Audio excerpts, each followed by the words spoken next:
वृंदावन के मध्य में श्री मोहन महल विराजमान है। मोहन महल से चारों तरफ 16 रास्ते जा रहे हैं। इनमें से जो 8 दिशाओं में रास्ते जा रहे हैं ये अष्टद्वारी महल से होते हुए अष्ट सखियों की कुंज तक और उनसे आगे जाते हुए यमुना जी तक जा रहे हैं। चारों दिशाओं में, आठों दिशाओं में में मोहन महल। इन 8 दिशाओं के जो रास्ते हैं इनके मध्य से भी एक रास्ते और जा रहे हैं जो अष्टमोहनी कुंजों की ओर जा रहे हैं। ये अष्टमोहनी कुंज से आगे जाते हुए अष्टद्वारी महल के जो 2 द्वार हैं आपस में जहाँ मिलते हैं उस कोने पे जाके ख़त्म होते हैं, लेकिन महल के बाहर की तरफ ये फिर प्रारंभ हो जाते हैं। वहीं पर पूर्व और आग्नेय कोण की दिशा में से जो रास्ते जा रहे हैं उनके मध्य में से जो अष्टद्वारी महल है उसके बाहर मधुर सरोवर है। ये दिशा की ओर से देखें मोहन महल से तो श्रृंगार कुंज के पीछे की तरफ दिखता है, पर बीच में अष्टद्वारी महल आता है। अष्टद्वारी महल से केवल आधा किलोमीटर आगे आधा जमुना जी की तरफ। सखी आज लाडली लाल के स्नान के लिए वहीं पर उनको लेके जाती हैं मधुर सरोवर। मधुर सरोवर बहुरंगी है और चारों तरफ से सरोवर के परिसर में प्रवेश के 4 द्वार हैं। इस सरोवर के जो घाट हैं वे सोने की मणियों से जड़े हुए संगमरमर के पत्थर से बने हुए हैं। चारों दिशाओं में 4 कुंज हैं, जिनमें से एक कुंज भोजन के लिए है, एक श्रृंगार के लिए है, एक शयन या विश्राम के लिए है और एक क्रीड़ा के लिए है। जब भी सरोवर पर स्नान के लिए सखियाँ लाडली लाल को लेकर आती हैं तो यहाँ पर ही लगभग पूरा दिन का समय यहाँ निकल जाता है और उसी के पूरे दिन की दिनचर्या के लिए अलग अलग कुंज यहाँ पर बने हुए हैं। सखियाँ लाडली लाल को लेकर घाट तक आती हैं। घाट पर आने पर एक सखी श्री प्रिया जी की जो चूड़ामणि है उसको उतारती हैं। ललिता जी श्री ठाकुर जी के मुकुट को उतारने लगती हैं, पर प्रिया जी की चंद्रिका उतर जाने के बाद भी, क्योंकि ललिता जी चाह रही थी कि दोनों की ही जब शीश का श्रृंगार हट जाए तो जल में प्रवेश करें, ऐसा सोच कर जैसे ही वो लाल जी की तरफ बढ़ती हैं तो लाल जी थोड़ी सी नटखट सी प्रवृत्ति दिखाते हुए अपने मुकुट को पकड़ लेते हैं और उनको दूर हटाते हुए कहते हैं मैं तो मुकुट से ही स्नान करूँगा। पर ललिता जी सोचती है कि उन्होंने सोच लिया है कि उनको मुकुट हटाना ही है, तो वो थोड़ा सा इंतज़ार करती है कि मौका मिलते ही वो हटा देंगी। इस पर श्री प्रिया जी उनकी जो मन में अभिलाषा है उसको पहचानते हुए लाल जी को हल्का सा इशारा कर देते हैं कि ललिता तुम पे ज़रूर झपटेगी मुकुट उतारने के लिए। प्रिया जी का इशारा पाते ही ठाकुर जी क्या करते हैं कि ललिता जी के सिर पर जो चूड़ामणि लगी है उसको अपने बाएं हाथ से खींचकर उतार लेते हैं और दूर से ही सरोवर में कूद जाते हैं। ठाकुर जी को कूदता हुआ देखते ललिता जी एकदम, क्योंकि उनके शीश की जो चूड़ामणि है उसको उतार लिया है तो वो भी उनके पीछे से कूद जाती हैं और पानी में बीच तक ठाकुर जी तैरते हुए पहुंच जाते हैं। वहीं ललिता जी भी पहुंच जाती हैं, चूड़ामणि को पकड़ के खींचने लगती हैं। उधर से लाल जी कहते हैं मैं नहीं दूंगा, तो ललिता जी कहते हैं मैं लेके रहूँगी। इस तरह से दोनों में नोक झोंक सी होने लगती है। उधर प्रिया जी घाट की सीढ़ियाँ धीरे धीरे उतर कर जल में प्रवेश करते हुए उनके पास तक पहुँच जाती हैं। फिर ललिता जी के हाथ पर कंधे पर हाथ रखते हुए उन्हें थोड़ा सा इस तरह का इंगित करती हैं कि तुम थोड़ी देर ठहरो। फिर लाल जी से कहती हैं मैं अभी फैसला कर देती हूँ, बस तुम दोनों मान लेना। ललिता तो मान लेगी, तुम भी मान लेना। तो लाल जी कहते हैं पता नहीं क्या फ़ैसला होगा, पहले ही बोल देते हैं कि पहले बताओ क्या फ़ैसला होगा, मैं नहीं मानूंगा। तो प्रिया जी बोलती है नहीं मान लेना, ललिता मान लेगी तो तुम भी मान लो। फिर लाल जी भी मान जाते, चलो ठीक है प्रिया जी कह रही हैं तो। फिर प्रिया जी घाट पर एक जो सखी खड़ी थी उसको थोड़ा सा इशारा करके बुलाती हैं। शीघ्रता से तैरती हुई वो लाडली जी के पास आती हैं और लाडली जी उनके कान में कुछ कहती हैं। फिर वापस शीघ्रता से तैरती हुई वो घाट पे जाती हैं और वहाँ जो चूड़ामणि श्री प्रिया जी की रखी है उसको उठाकर जल में ले आती हैं और इशारा करती हैं प्रिया जी, तो उनके शीश पर चूड़ामणि को बांध देती हैं। फिर प्रिया जी कहती हैं देखो ललिता चाह रही थी कि मेरी चूड़ामणि उतर गई है तो तुम्हारा मुकुट भी उतर जाए और फिर स्नान शुरू करें, पर लो मैंने चूड़ामणि पहन ली है तो तुम भी अपने मुकुट को पहने रहो। लेकिन जो तुमने ललिता की चूड़ामणि उतारी है ये गलत किया है तो इसकी तो सज़ा मिलेगी। ललिता जी खुश हो जाती हैं, चलो मेरी पक्ष का फैसला हो रहा है। लाल जी सोचते हैं कि ये अब हमेशा अपनी सखियों का ही साथ देती हैं, चलो जो भी है। तो इसकी सज़ा ये है कि पहले तो इस चूड़ामणि को अपने हाथों से ललिता को पहनाओ और दूसरी ये कि ये जो हरकत की है इसका फलस्वरूप तुम अपने पूरे दिन अपनी मुरली को ललिता को दे के रखोगे। आज पूरा दिन तुम्हारी वंशी ललिता के पास रहेगी। ललिता जी खुश हो जाती हैं। ठाकुर जी सोचते हैं अभी तो स्नान करना है, फिर किसको याद रहेगा, मैं चुपके से अपनी बंसी उठा ही लूँगा। तो ललिता की ठोड़ी को बंसी से छूते हुए कहते हैं लो ललिता रानी रख लो। ललिता जी खुश हो जाती हैं और बंसी को ले लेती हैं। फिर अपनी एक दासी को इशारे से बुलाकर बंसी को संभाल के रखने के लिए उनको दे देती हैं। बंसी को लेकर वो घाट पे चली जाती हैं। इतना होता है कि लाल जी और ललिता जी और प्रिया जी तीनों त्रिकोण के रूप में वहाँ खड़े हुए हैं। इतने में ही आकाश से उड़ते हुए एक हंसों का जोड़ा उनके बीच में आके कूद जाता है। तो जैसे ही वो कूदता है प्रिया जी एक बार डर सी जाती हैं, लेकिन जो हंसनी है वो प्रिया जी के आगे अपना सिर थोड़ा सा प्रणाम की मुद्रा में झुकाती हैं, और जो हंस है वो लाल जी के आगे अपने शीश को झुकाते हैं। इससे उन दोनों के प्रति उन दोनों में बड़ा प्रेम उमड़ता है, और वो हाथ से उसको पकड़ के बाएं हाथ से दबाकर सीधे दाएं हाथ से उनके सिर पर कुंड का सरोवर का जल डालने लगते हैं, उनको स्नान कराने लगते हैं। ललिता जी ऐसे देखते हुए थोड़ा सा पीछे होती हैं और श्री जी को पीछे से जाकर धक्का दे देती हैं। इससे श्री जी के पाँव ज़मीन से हट जाते हैं और वो लाल जी के ऊपर गिरी सी हो जाती हैं। लाल जी हंस को छोड़ के श्री जी को संभालने लग जाते हैं।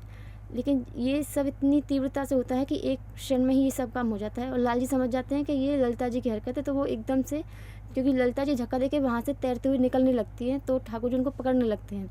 तो जब उनकी चुनरी तो हाथ से निकल जाती है, लेकिन उनकी चोटी हाथ में आ जाती है। अब चोटी हाथ में आ गई तो वो तैर ही नहीं सकती, तो वो वहीं रुक जाती हैं। और लाल जी बोलते हैं, ये जो तुमने हरकत की है ना, तब चुपचाप यहाँ आ जाओ, और जो मैं कहूँ ना वैसे करो, नहीं तो आज अगर तुमको हरा के मैंने रुला ना दिया ना तो फिर देख लेना। ललिता जी हंसती हुई वहीं पे आ जाती हैं और अपनी चोटी छुड़ा के वहाँ खड़ी हो जाती हैं। फिर प्रिया जी बोलते हैं, चलो अपनी अपनी दल बनाओ और क्रीड़ा शुरू करते हैं। फिर ठाकुर जी सबको सखियों को एकत्रित करते हैं। बीच सरोवर में जाके श्री लाडली लाल हाथ पकड़ के खड़े हो जाते हैं। सभी सखियाँ जल में आ जाती हैं और 8 गोल घेरे बनाकर प्रिया प्रीतम को आठों ओर से घेर लेते हैं। दूर से देखने में ऐसा लगता है कि 8 कमल की बड़ी बड़ी पंखुड़ियाँ फैली हुई हैं, और बीच में कर्णिका के रूप में सिर्फ 2 प्रिया प्रीतम दिख रहे हैं। फिर ललिता जी के इशारे पर जो घाट पर एक सखी वीणा लेके बैठी हैं, वो मधुर गान तान छेड़ती हैं, और उनकी तान में ही मिलाकर दूसरी सखी मृदंग बजाना शुरू करती हैं। इस संगीत के साथ ही लाडली लाल हाथ पकड़े हुए हैं और 8 तरफ सखियाँ गोला बनाकर नृत्य शुरू करते हैं।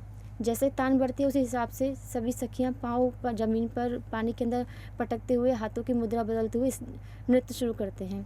तान बढ़ती है तो नृत्य की जो गति है वह भी बढ़ जाती है। तान जैसे ही धीमी होती है तो नृत्य की गति भी धीमी हो जाती है। लाडली लाल हाथ पकड़े हुए हैं, सखियाँ आपस में घूम रही हैं और प्रिया प्रीतम के चारों ओर भी घूम रही हैं। इस तरह से सुंदर नृत्य वहाँ हो रहा है। धीरे धीरे तान कम होती जाती है। वीणा के तार जैसे ही रुकते हैं वैसे ही सभी सखियाँ अपनी जगह पर स्थगित हो जाती है और नृत्य पूरा हो जाता है। सभी बड़े प्रसन्न होते हैं। फिर दूसरी क्रीड़ा शुरू करते हैं। तो लाल जी बोलते हैं, चलो नौका में आज देखते हैं ललिता तुम जीतती हो कि मैं जीतता हूँ।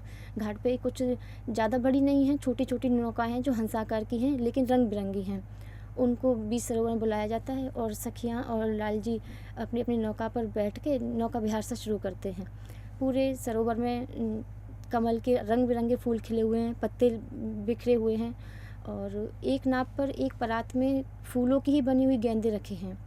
अलग अलग कोनों में जाके चारों नौकाएं खड़ी हो जाती हैं, और सभी जो एक नाव में जिसमें फूल की गेंद है उसको सखियां आपस में देती हुई एक दूसरे को पकड़वाती हैं। इस तरह से गेंद को फेंकने का और पकड़ने का खेल शुरू हो जाता है। काफ़ी देर तक बड़े आनंदपूर्वक इस खेल को सब खेलते हैं। फिर नौकाएं सरोवर में घूमने लग जाती हैं। फूलों के मध्य से होती हुई जब नौका निकलती हैं तो इधर उधर होती हैं, तो ऐसा लगता है जैसे नौका नहीं है, कोई नागिन सी लहला रही है। इसी तरह से क्योंकि सब भीगे हुए हैं, नौका पे भी भीगे हुए ही चढ़े हुए हैं, तो जब कमल के मध्य से नौकाएं निकल रही हैं तो ऐसा लग रहा है कमल उसके हवा के वेग से हिलने लग जाते हैं। तो ऐसा लग रहा है वहाँ पर कि कमल प्रार्थना कर रहे हैं कि प्रिया प्रीतम एक बार हमें भी स्पर्श कर लें। तो प्रिया जी उनको देखती हैं, कभी ठाकुर जी उनको देखते हैं, किसी कमल को छू लेते हैं, किसी को तोड़कर नाव में रख लेते हैं, या किसी को तोड़ के हाथ से घुमाने लग जाते हैं। कभी कभी किसी कमल पर जल उछालने लग जाते हैं। एक बड़े से नीले रंग के कमल को देखकर प्रिया जी उसको पास से देखने के लिए जाने लगती हैं। थोड़ा सा झुक जाती है नाव से, तो जो वहाँ पर जो भंवरे गूंजाया कर रहे थे वो प्रिया जी के मुख को कमल समझकर उसकी ओर आ जाते हैं और उनके कपोलों पर बैठने लगते हैं। इससे प्रिया जी बड़ी डर जाती हैं, और पास में जो ठाकुर जी का पीताम्बर लटका हुआ था उसको लेकर अपने मुख को ढाँप लेती हैं। इससे ठाकुर जी बड़े हंसते हैं कि प्रिया जी डर गई हैं, और उसमें से हल्का सा झाँक कर देखती हैं कि क्या वो भंवरा चला गया है इस भाव से। लेकिन भंवरा जैसे ही वहाँ से चला जाता है वो ये भी देख लेती हैं कि ठाकुर जी मुझे देख रहे हैं और हंस रहे हैं। तो वो पीताम्बर छोड़ती हैं और एक कमल उठा कर ठाकुर जी के मुख पर लगा देती हैं और बोलती हैं, इधर मत देखो। संकोचवश वो ऐसा कहते हैं, इधर मत देखो। लाल जी बड़े भूरे से स्वभाव में कहते हैं, ठीक है, और फिर अपना मुख दूसरी तरफ कर लेते हैं।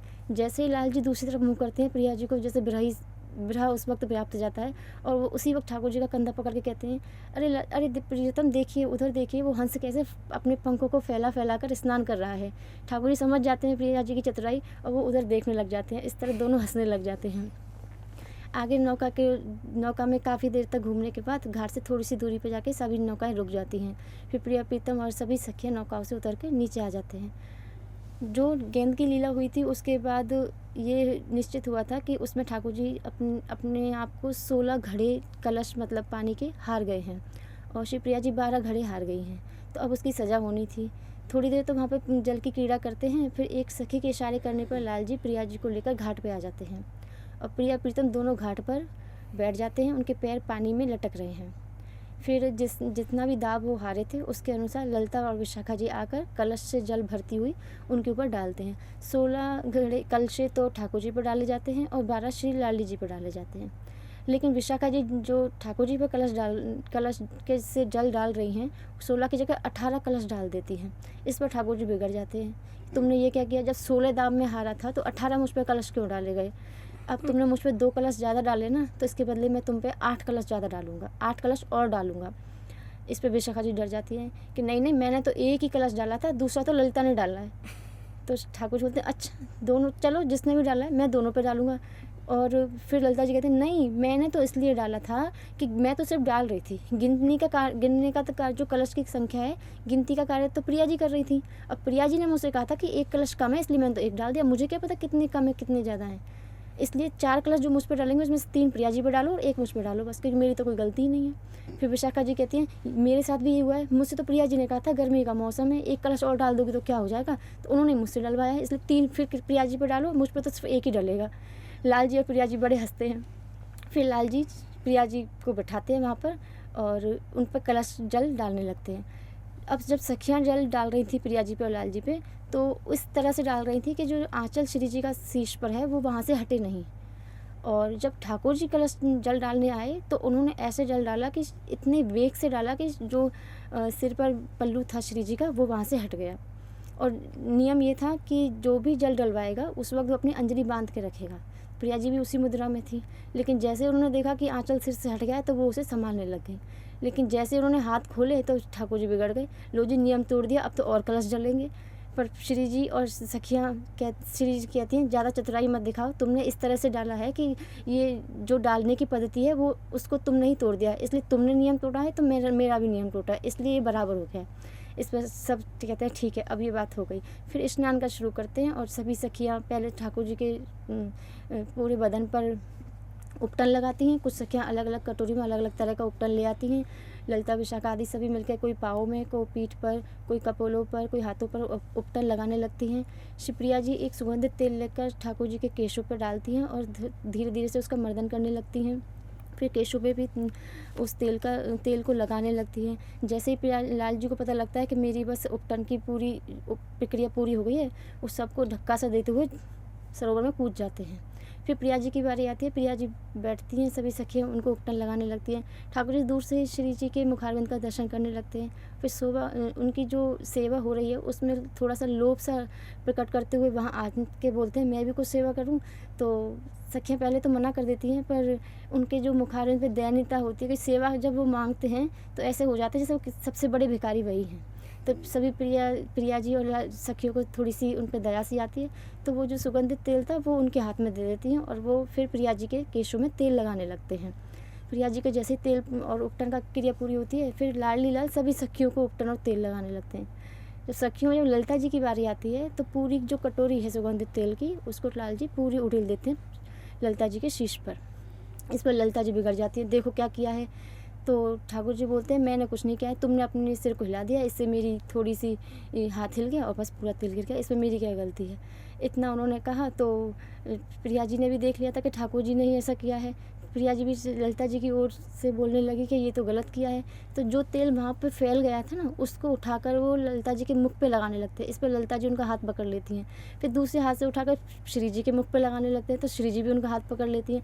अब उनको पता है कि दोनों हाथ तो छोड़ेंगी नहीं, तो उन दोनों को लेकर ही वो सरोवर में कूद जाते हैं। फिर थोड़ी देर वहाँ पर जल उछाल के आपस में स्नान करते हैं। इसके बाद घाट पर आकर सखियाँ आगे की सेवा करती हैं।